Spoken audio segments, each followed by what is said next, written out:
ألطف الكائنات في العالم، واللي هتشوفها في فيديو النهاردة صغار الحيوانات اللي أول ما عينك تيجي عليهم بتجري ناحيتهم من كتر جمالهم وبراءتهم. فيديو النهاردة كله ضحك ودلع، هيخليك مش قادر تغمض عينيك من اللي هتشوفه.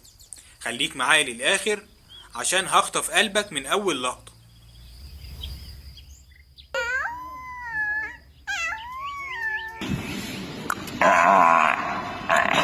بس قبل البداية تعالى ناخد حسنتين ونصلي على سيدنا محمد صلى الله عليه وسلم.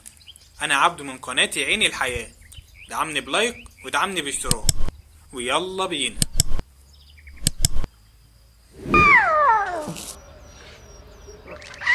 عمرك تخيلت ان الاسد اللي صوته بيرعب الكل يبقى صوته عامل كده وهو صغير؟ وهنا بنشوف الشبل وهو بيلعب مع ابوه. الاسد وهو صغير لطيف جدا والكل بيحبه.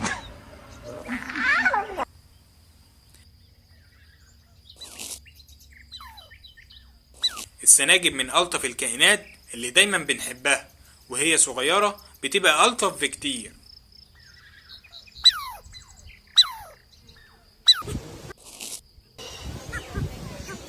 انا اول مرة اشوف صغار البطريق، شكلهم اشقية قوي، بس من الطف الكائنات اللي هتشوفها.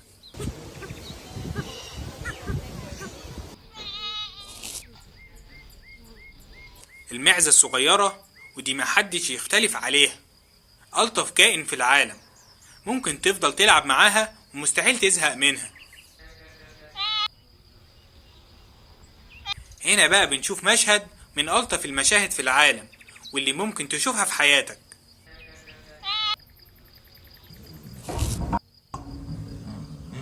المهر وهو صغير الحصان بيكون شقي جدا وتقريبا كده عنده فرط حركة.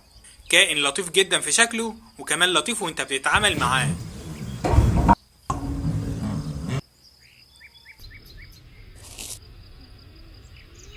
صغار الزربان، وعادة الصغار بيبقوا كيوت بشكل رهيب جدا زي اللي في الصورة، رغم انهم معروفين بروحتهم القوية جدا اول ما يحسوا باي خطر.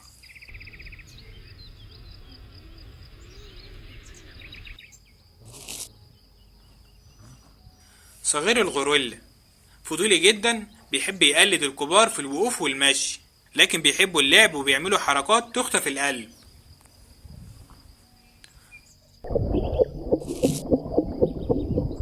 صغير الدولفين بيفضل طول الوقت يكون قريب من أمه عشان يتعلم السباحة والتنفس والحركة في البحر، ودايما العلاقة بينهم بتكون قوية جدا ومليانة حنان واهتمام.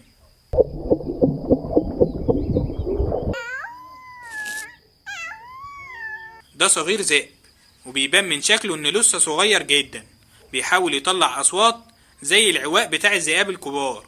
في السن ده بيبقوا بيحبوا اللعب وعندهم فضول جدا، ودايما بيحبوا القرب والاهتمام زي الكلاب الصغيرة بالظبط.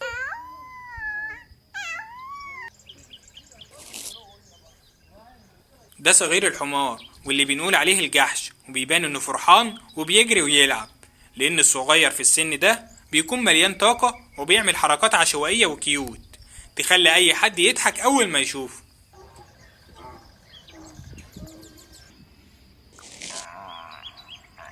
ده صغير اسد البحر، وبيبان عليه انه بيلعب ويتحرك بحماس قدام الكاميرا، عشان اسود البحر من اكتر الحيوانات البرية الذكية، وبتحب اللعب ودايما بيحبوا الفضول، وبيحبوا التفاعل مع الناس بشكل يضحك جدا.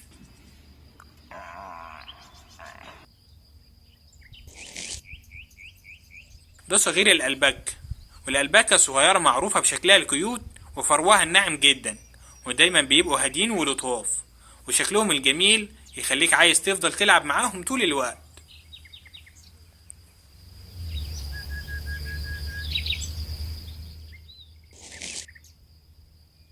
ده نمر اسود صغير مع امه، واللقطة دي مليانة حنان، وامه قاعدة تنظف وتهتم بيه، وده طبيعي جدا عند الحيوانات الكبيرة، لانها دايما بتحافظ على صغارها وتقرب منهم طول الوقت بشكل يخطف القلب.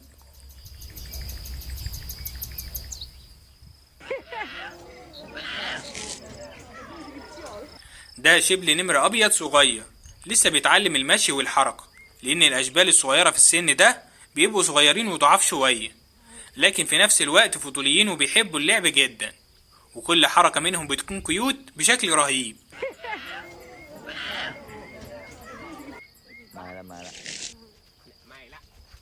ده صغير فيل، وده من أكتر الحيوانات اللي بتخطف القلوب بعفويتها وطريقتها، ودايما بتكون متعلقة بأمه وبيمشي وراها في كل مكان كأنه طفل صغير تايه من غيرها.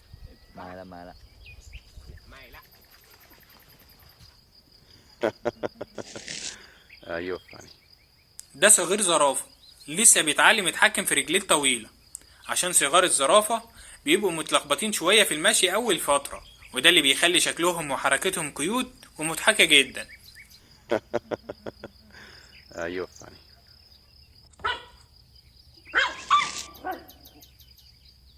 ده جرو صغير، والظاهر انه اول مرة يشوف نفسه في المراية، عشان كده واقف مستغرب وبيبص بلطافة، ودايما ردود فعلها العفوية بتبقى مضحكة وكيوت بشكل يخطف القلب.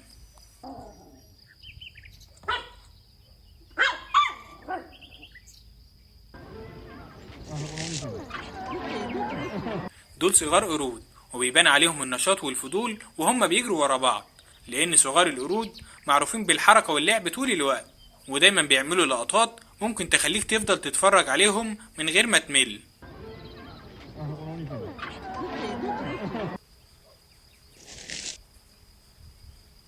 ده صغير كنغر مع أمه، واللقطة دي بتوضح قد إيه الصغير متعلق بأمه، لأن صغار الكنغر بيبقوا أغلب وقتهم قريبين منها سواء للرضاعة أو للحماية، ودايما العلاقة بينهم بتكون مليانة حنان بشكل لطيف جدا.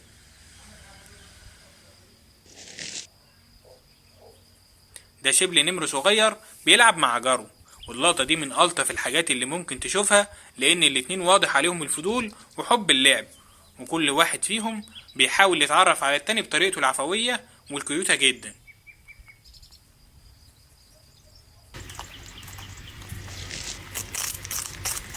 ده أرنب صغير بياكل كرفس بمنتهى البراءة والهدوء، والأرانب الصغيرة معروفة بشكلها الكيوت وطريقتها اللطيفة في الأكل، واللي بيخلي أي حد يشوفها يبتسم من غير ما يحس.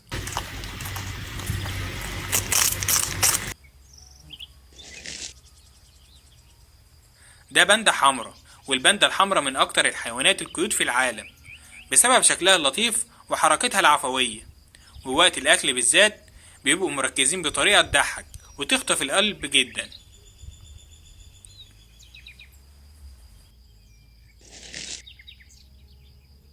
دي صغار الضباع، ورغم ان الضباع شكلها بيخوف ناس كتير، لكن صغارها بيبقوا كيوت جدا وفضوليين طول الوقت، ودايما الأم بتفضل قريبة منهم عشان تحميهم وتعلمهم الحركة والصيد.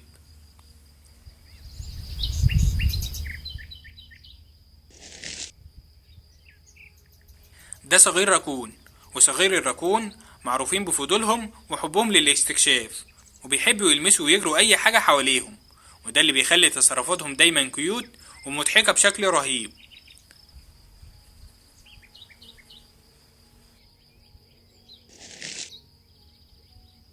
ده صغير غزال، وصغار الغزلان من ألطف الحيوانات فعلا بسبب عيونهم الواسعة وشكلهم الهادي وحركتهم الرقيقة، ودايما أول خطواتهم بتكون متلخبطة وكيوت وشكلها يخطف القلب فعليا.